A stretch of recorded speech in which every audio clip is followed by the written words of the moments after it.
ষষ্ঠ শ্রেণীর সুপ্রিয় শিক্ষার্থী বন্ধুরা, কেমন আছো তোমরা সবাই? আশা করছি তোমরা সবাই বেশ ভালো আছো। তোমাদের সবাইকে স্বাগতম জানাচ্ছি বাংলার নতুন আরেকটি ক্লাসে। আজকের ক্লাসে আমরা তোমাদের নমুনা ৭ নিয়ে আলোচনা করব এবং তোমরা জানো তোমাদের তৃতীয় অধ্যায়ের প্রথম পরিচ্ছেদের এটি হচ্ছে সপ্তম পর্ব এবং এটা হচ্ছে নমুনা ৭ এর ক্লাস। তো আজকের ক্লাসে আমরা এই অংশটুকু নিয়ে আলোচনা করব। এখানে তোমাদের যোজক যে বিষয়টা রয়েছে, একটা বাক্যে কোথায় যোজক ব্যবহার করতে হবে এবং কোন কোন শব্দগুলোকে আমরা যোজক বলবো সেই সম্পর্কে আমরা আজকের ক্লাসে জানার চেষ্টা করব। তো চলো আমরা আমাদেরকে যে অনুচ্ছেদটা দেওয়া হয়েছে আমরা অনুচ্ছেদটা প্রথমেই পড়ে নিই। পলাশের নানা ও নানি একই দিনে মারা যান। পলাশ হচ্ছে একটা ছেলের নাম, তার নানা ও নানি একই দিনে কি হয়? মারা যান। নানার কঠিন অসুখ হয়েছিল এবং ওই অসুখে তিনি কয়েক বছর ভুগেছিলেন। নানা মারা যাওয়ার কয়েক ঘন্টা পর পলাশের নানির হার্ট অ্যাটাক হয়। তাকে হাসপাতালে নেওয়া হয়েছিল, কিন্তু বাঁচানো যায়নি। তারপর থেকে বেশ কয়েকদিন পলাশের মন খুব খারাপ ছিল, তাই তখন সে কারোর সাথে কথা বলতো না। পলাশ একসময় বুঝতে পারে মানুষের বার্ধক্য আর মৃত্যুকে ঠেকানো যায় না, তবু প্রতিটি মৃত্যু মানুষকে কষ্ট দেয়। পলাশদের বাড়িতে যখন নানা বা নানি বেড়াতে আসতেন তখন পলাশের খুব ভালো লাগতো, কারণ তারা পলাশকে খুব আদর করতেন। তাছাড়া তারা পলাশের সঙ্গে অনেক মজার মজার গল্পও করতেন। তো এখন আমরা এই অনুচ্ছেদটা পড়ে নিলাম। এখন আমাদেরকে কি করতে হবে দেখো, উপরের অনুচ্ছেদ থেকে এমন শব্দ খুঁজে বের করো যে শব্দগুলো বা যে শব্দ বা বাক্যকে যুক্ত করেছে, যে শব্দগুলো শব্দ বা বাক্যকে কি করেছে? যুক্ত করেছে। তো আজকে আমরা যে পাঠটা নিয়ে কথা বলবো বা যে শব্দগুলো নিয়ে কথা বলবো সেগুলোকে আমরা বলবো যোজক শব্দ। এই যে শব্দগুলো, এই শব্দগুলো কি করবে? একটা শব্দকে বা একটা বাক্যকে কি করবে? যুক্ত করবে। তুমি একটা গামের মতো চিন্তা করতে পারো যে এই শব্দগুলো হচ্ছে একটা গামের মতো কাজ করে।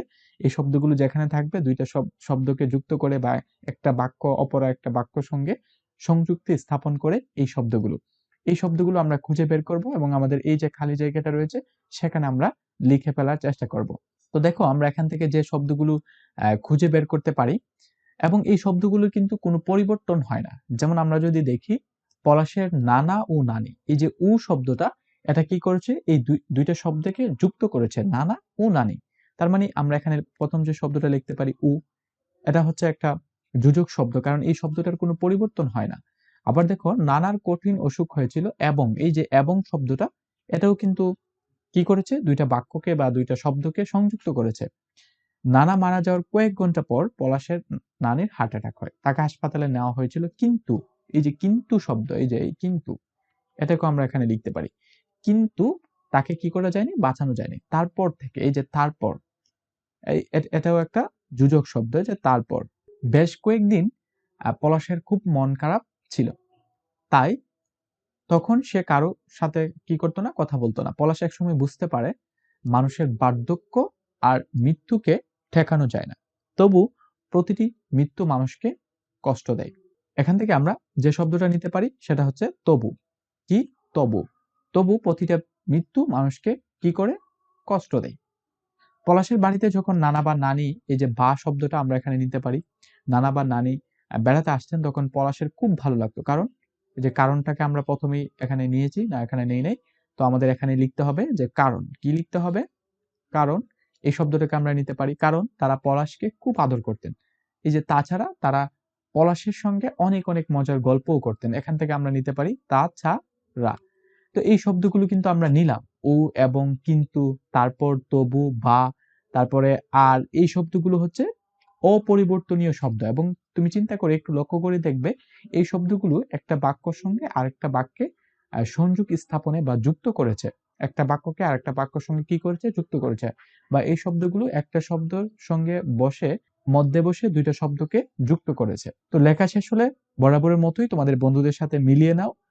তাদের উত্তরের পার্থক্য হলে তা নিয়ে তোমরা আলোচনা করো।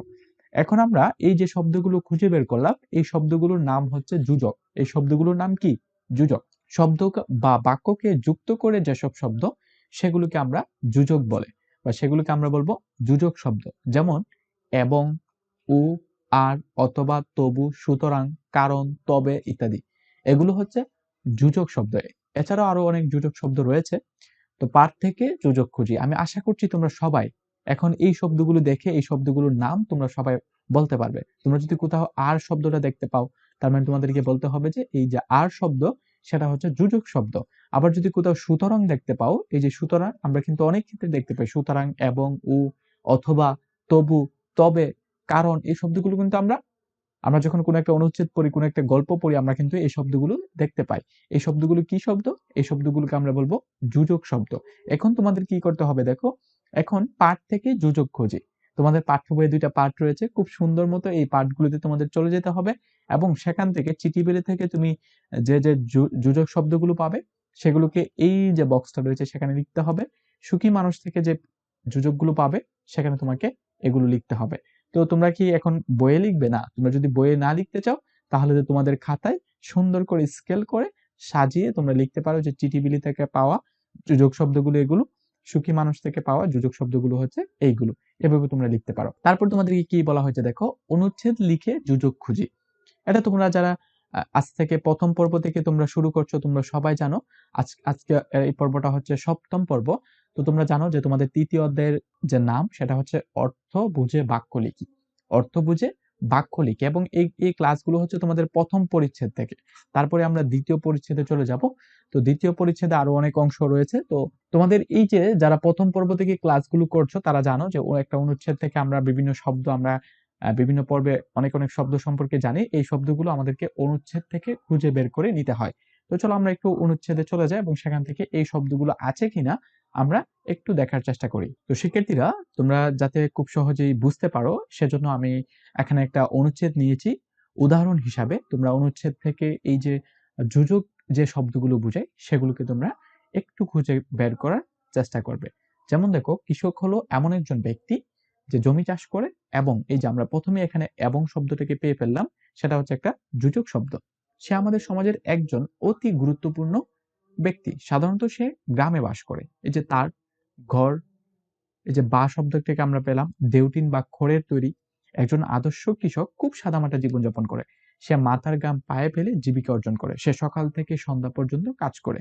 সে খুব সকালে ঘুম থেকে উঠে সামান্য নাস্তা করে কাঠের লাঙ্গল, এবং এই যে এখানে আমরা এবং পেলাম, সেটাও হচ্ছে একটা যোজক শব্দ। তারপরে হাতের তৈরি সাধারণত যন্ত্রপাতি দিয়ে জমি চাষ করে থাকে। মাঝে মাঝে সে এতটা ব্যস্ত থাকে যে দুপুরের খাবার খাওয়ার জন্য বাড়ি যাওয়ার সময় পায় না। তো এইগুলো হচ্ছে, তোমরা যখন একটা অনুচ্ছেদ লিখবে, তোমাদেরকে ডেফিনেটলি ১০০ শব্দের একটা অনুচ্ছেদ লিখার কথা বলা হয়েছে। তোমরা খাতায় ১০০ শব্দের একটা অনুচ্ছেদ লিখে নেবে এবং সেখান থেকে তোমরা এই যে তবু, এখান থেকে আমরা একটা পেলাম যোজক শব্দ, এবং আমরা এখানে পাচ্ছি এই শব্দগুলো। তোমরা যখন একটা অনুচ্ছেদ লিখবে এবং অনুচ্ছেদটা পাঠ করবে, তখন সেখানে এই যোজক শব্দগুলো কিন্তু তোমরা খুঁজে বের করতে পারবে। আমি আশা করছি তোমরা সবাই এই কাজটুকু করতে পারবে।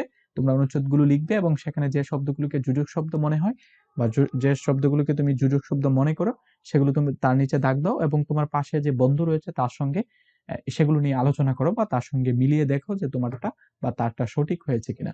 তোমরা যদি এভাবে বাংলা বিষয়টাকে পড়াশোনা করো, বা ৩য় অধ্যায়ে তোমাদের যে টপিকগুলো রয়েছে, যে অর্থ বুঝে বাক্য লিখি, তোমরা যদি এই প্রত্যেকটা টপিককে ধরে ধরে বোঝার চেষ্টা করো যে একটা বাক্যের কোন শব্দকে আমরা কি বলবো, কোন শব্দটা কিভাবে প্রয়োগ করা হয়, তাহলে তুমি নিজেও কিন্তু অর্থ বুঝে একটা বাক্য তুমি গঠন করতে পারবে। তো এই ছিল আজকের পর্ব। তো আজ এখানে শেষ করতে চাচ্ছি। দেখা হবে তোমাদের সঙ্গে খুবই শীঘ্রই পরবর্তী পর্বে। ভালো থেকো তোমরা সবাই। আল্লাহ হাফেজ।